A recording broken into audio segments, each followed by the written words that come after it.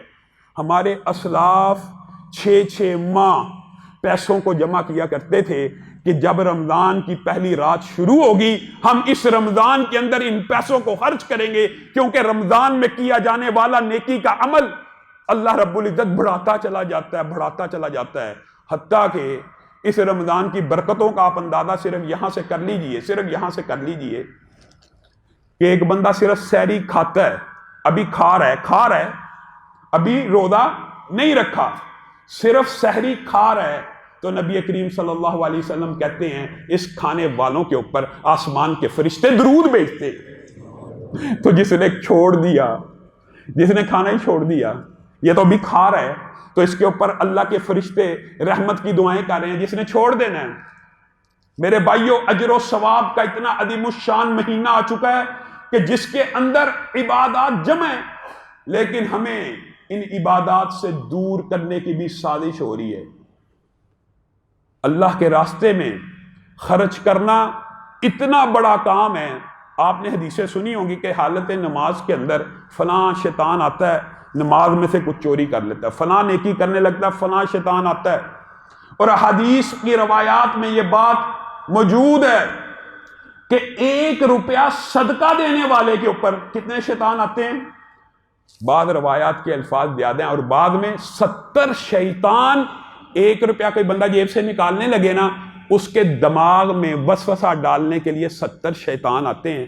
تیرے بچے کی فیس رہتی ہے، تیرے گھر میں دوائی آنے والی ہے، تیرا بجلی کا بل آنے والا ہے، تیرے یہ معاملات رہتے ہیں۔ 1 روپیہ خرچ کرنے کے لیے جب بندہ جیب سے نکالتا ہے، بتائیں اس کی نیکی کے پیچھے کیا حکمت ہوگی کہ 1 روپیہ نماز کے اندر 1 شیطان، مختلف نیکیوں کو روکنے کے لیے 1 شیطان، اور اللہ کے راستے میں دینے کے لیے 70 شیطان آتے ہیں، اور حدیث کے الفاظ ہیں جب بندہ 1 روپیہ دے دیتا ہے تو ان 70 شیاطین کے جبڑے ٹوٹ جاتے ہیں، پھٹ جاتے ہیں، کہ وہ انسان کو وسوسہ ڈال دیتے ہیں۔ میرے بھائیوں،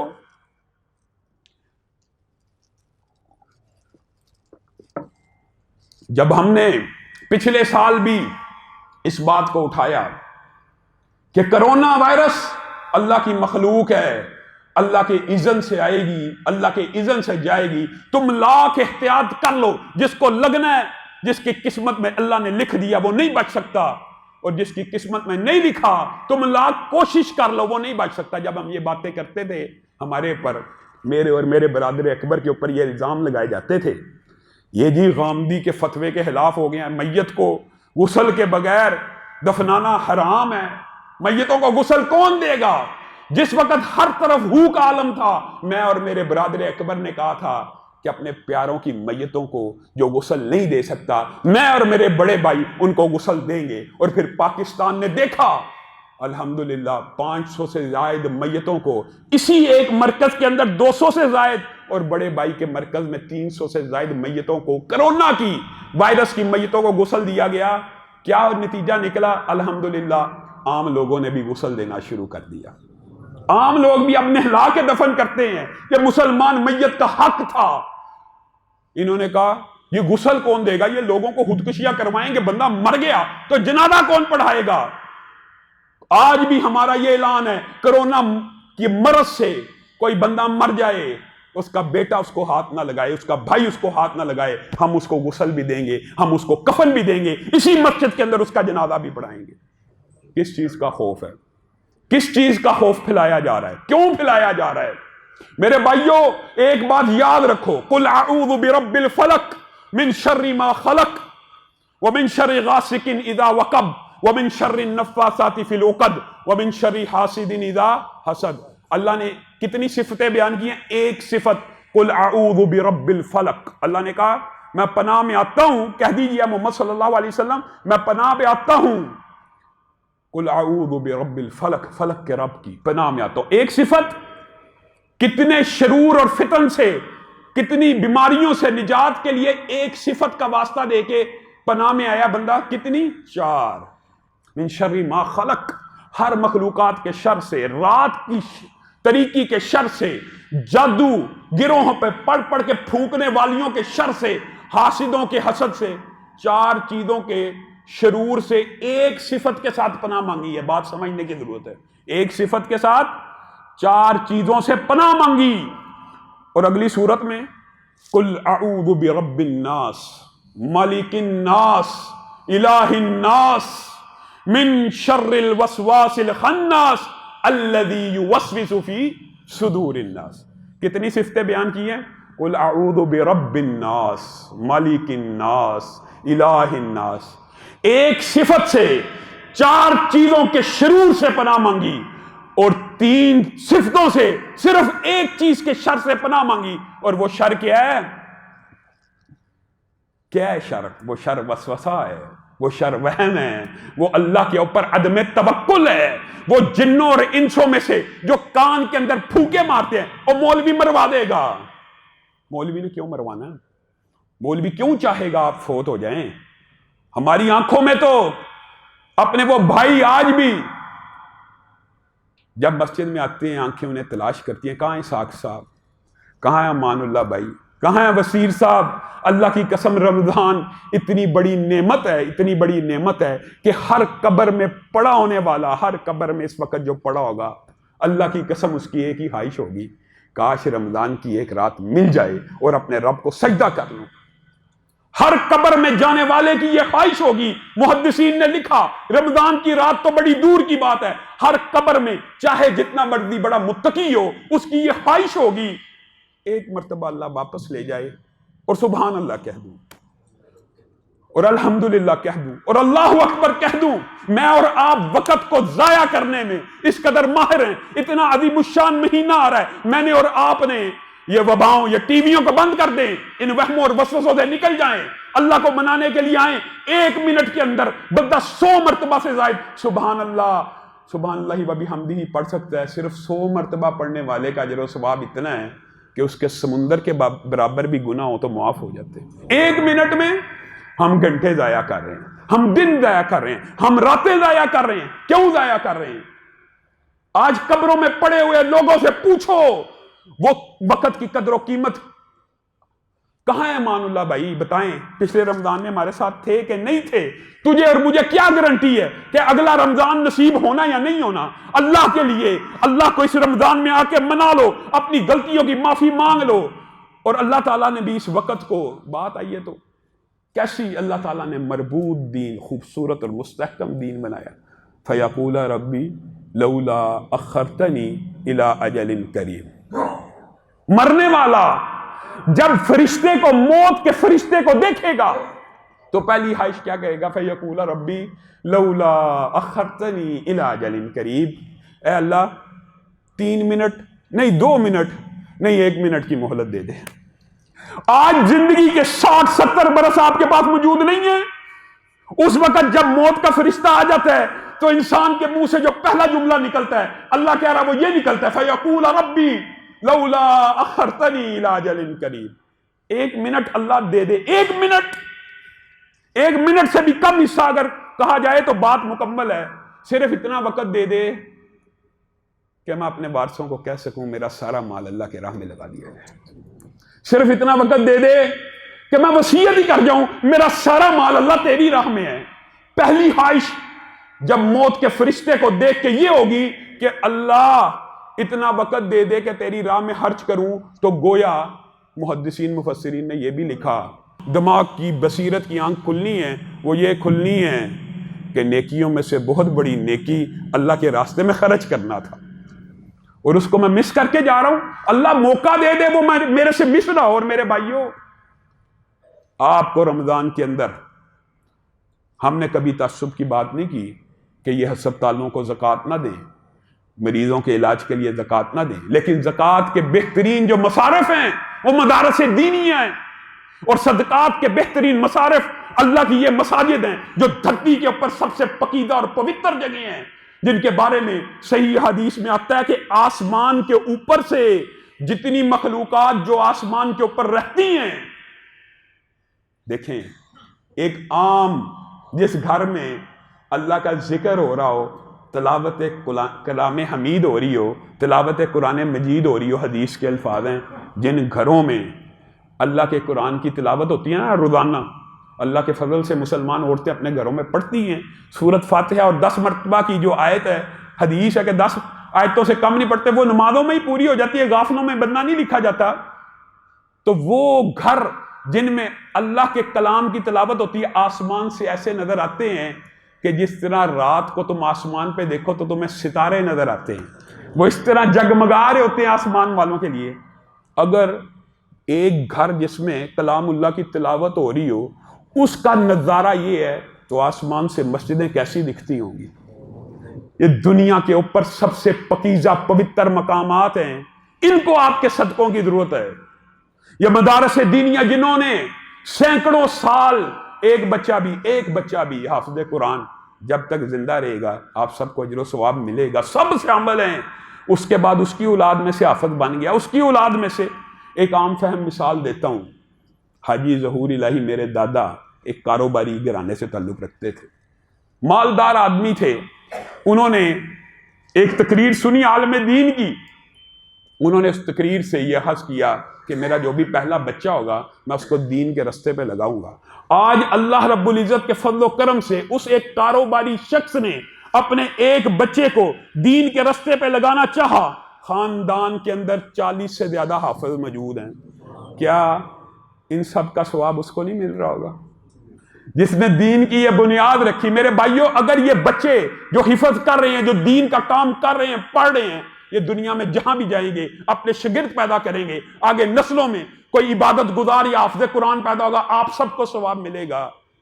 آپ سب کو چاہیے کہ حقیقی زکوٰۃ کے جو ادارے ہیں ان کے ساتھ تعاون کریں۔ اللہ رب العزت جو کہا گیا، جو سنا گیا، اس کو سمجھنے کی توفیق عنایت فرمائے۔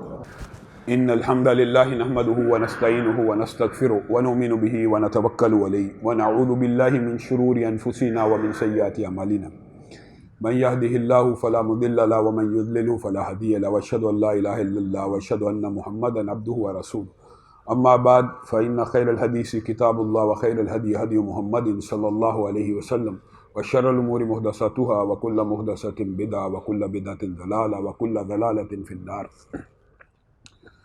معزز سامعین گرامی قدر، گزشتہ 2-3 دن قبل پاکستان کے وزیر اعظم نے ایک بیان دیا کہ یہ جو ریپ کے، جنسی جرائم کے جتنے واقعات ہیں ان میں سے ایک وجہ عریانی، فحاشی اور بے حیائی بھی ہے۔ خان صاحب کے اس بیان کی پاکستان کے ہر مذہبی طبقے نے تائید کی، اور یہ خان صاحب نے درست نشاندہی کی ہے، اور یہ نشاندہی خان صاحب نے نہیں کی، یہ اللہ رب العزت نے کلام حمید میں کر دی ہے۔ قُلْ لِأَزْوَاجِكَ وَبَنَاتِكَ وَنِسَاءِ الْمُؤْمِنِينَ يُدْنِينَ عَلَيْهِنَّ مِنْ جَلَابِبِهِنَّ، اے نبی مومن عورتوں سے بھی کہیے، بیویوں کو بھی کہیے، بیٹیوں کو بھی کہیے، مومن عورتوں سے بھی کہیے جب بھی گھر سے نکلیں جلباب اوڑھ کے نکلا کرے۔ ہاں صاحب نے یہ بات کہہ دی، ایک طوفان بدتمیزی مچ گیا۔ ہاں صاحب اب آپ غور کریں، آپ کے اصل ہمدرد کون ہیں اور آپ کے اصل مخالف کون ہیں؟ وہ لبرل مافیا جو آپ کی ہر بات کو سپورٹ کرتا تھا، ان میں سے کسی ایک نے بھی آپ کے حق میں بیان نہیں دیا، نہ آپ کو سپورٹ کیا، بلکہ کہا آپ نے یہ تنگ نظری کے اوپر مبنی بیان دیا اور کہا خان صاحب کا بیان خلاف حقیقت ہے۔ بتائیے خان صاحب کے بیان کو تو ان کو خلاف حقیقت کہنے کی جرت ہے، کیا اللہ کا بیان بھی خلاف حقیقت ہے؟ اللہ تو کہہ رہا مومن عورت ایک ایسے باوقار باعزت لباس کے ساتھ نکلے، یہ عورت کا پروٹوکول ہے، یہ مومن عورت کا پروٹوکول ہے کہ اس کا لباس ایسا ہونا چاہیے کہ کوئی دیکھنے کی کوشش بھی کرے تو کچھ نظر نہ آئے۔ یہ اللہ کا بیان ہے کہ عمران خان کا بیان ہے؟ آج ہاں صاحب آپ کو یہ چاہیے، آپ نے یہ بیان دیا تھا کہ مساجد کرونا نہیں پھیلاتی، ہم آپ کے اس بیان کو اس وقت بھی سلوٹ کرتے تھے۔ آج بھی آپ کو یہ بیان دینے کی ضرورت ہے کہ رمضان کے اندر یہ جو مضحکہ خیز SOPs بنائے گئے ہیں، آپ صرف اس بات کے اوپر غور کیجئے کہ فحاشی، عریانی، بے حیائی کے اوپر پابندی لگانے کی بجائے نمازوں کے اوپر پابندی لگانے کی کوششیں ہو رہی ہیں۔ عجیب بات ہے کہ ماسک نہ پہننے کے اوپر تو جرمانے ہیں، اور اگر پھر بات آئی ہے تو کہہ دیتا ہوں، ایک حکمران، ایک حکومت جب ایسی گزری تھی جنہوں نے کہا تھا حجاب ہونا چاہیے، ہمارے ہمسائے میں پردہ ہونا چاہیے، پردہ ہونا چاہیے، حجاب ہونا چاہیے، عورت گھر سے نکلے حجاب اور نقاب پہن کے نکلے، اس کو تو آپ کہتے تھے وہ بڑے متشدد ہیں، بڑے متعصب ہیں، یہ بڑی سوچ غلط ہے۔ اب جبری ماسک پہنانا کیسا ہے؟ اب اگر جبری حجاب کروانا آپ کے نزدیک متعصبانہ سوچ ہے تو جبری ماسک پہنانا آزادی اظہار ہے، آزادی گفتار ہے۔ میں تو کہتا ہوں، میں نے پہلے بھی آپ کے سامنے بے شمار مرتبہ یہ بات رکھی ہے، ہمیں کوئی اعتراض نہیں، ماسک پہنیں، سینیٹائزرز کا استعمال کریں، احتیاطی تدابیر جس نے جتنی کرنی ہے وہ کر لے، لیکن اللہ کی قسم بیماری سے شفا دینے والی ذات ایک ہی ہے، وہ رب تعالیٰ کی ہے، اور صحابہ کا یہ عقیدہ تھا۔ 7 مرتبہ سورت فاتحہ پڑھ لینے سے سانپ کے کاٹے کا علاج ہو جاتا ہے، سانپ کے کاٹے کا۔ ایمانداری سے بتائیے، کیا یہ وائرس سانپ کے کاٹے سے بھی تیز رفتار ہے یا اس سے بھی زیادہ اثر رکھتا ہے؟ صحابہ کا تو یہ عقیدہ تھا سانپ بھی کاٹ جائے 7 دفعہ سورت فاتحہ پڑھ لی جائے کوئی نقصان نہیں پہنچ سکتا۔ آپ کو شیطان نے وسوسہ ڈال دیا، مغالطہ ڈال دیا۔ یہ دعائیں یاد کریں۔ دوبارہ کرونا کا دور ہے، کرونا کے بارے میں خام خواہ پراپاگنڈا کیا جا رہا ہے۔ 1 سال کے اندر 14,000 کل اموات، وہ جو دنیا کے اندر 8 سے 10,000 بچے روزانہ بھوک سے مر جاتے ہیں۔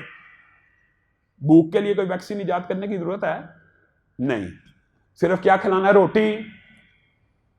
یہ ترجیحات کا فرق ہے، یہاں پہ غور کرنا۔ وہ جو 8,000 10,000 مسلمان اور غیر مسلم بچے بھوک سے مر جاتے ہیں، اس کے لیے تو کوئی شور اور وویلا نہیں، اس کے لیے تو ویکسین کے کوئی نعرے نہیں، اس کی ویکسین تو صرف روٹی ہے۔ اور یہ بیماری جس کا خالق مالک بھی اللہ ہے، جس کو دور کرنے والا بھی اللہ ہے، جس کا شفا دینے والا بھی اللہ ہے، اس بیماری کے اندر لوگوں کے ایمان اور توکل کو ہلا دیا۔ میرے بھائیوں، کچھ وقت اس لیے لے رہا ہوں، ویسے لاک ڈاؤن ہے، آپ کے پاس بھی وقت ہے۔ نبی کریم صلی اللہ علیہ وسلم نے کہہ دیا تھا آج رات بارش ہوئی اور کچھ لوگ مومن ہو گئے، کچھ لوگ کافر ہو گئے، ایک بارش کی وجہ سے۔ ہاں، کچھ لوگوں نے کہہ دیا فلاں ستارہ ادھر سے ادھر جا رہا تھا، فلاں ستارہ ادھر سے ادھر جا رہا تھا تو بارش ہو گئی، وہ لوگ کافر ہو گئے۔ تیرا اور میرا ایمان کہاں پہ گیا ہے؟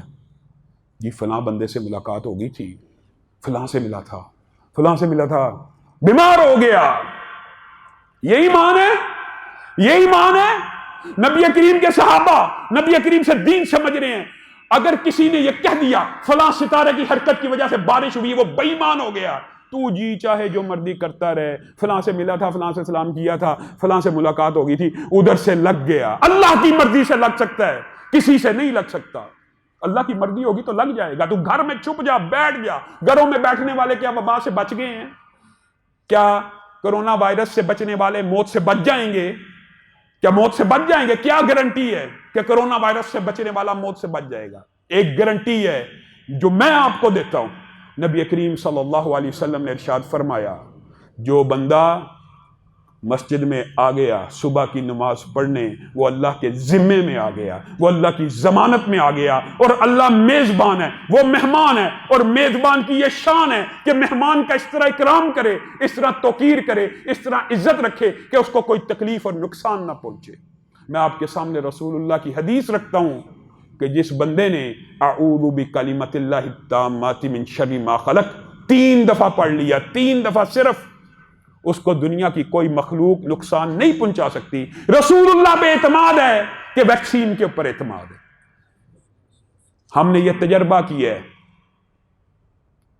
تحدیث نعمت کے طور پہ بات آئی ہے تو کہہ بھی دیتا ہوں، لوگ شور مچا دیتے ہیں۔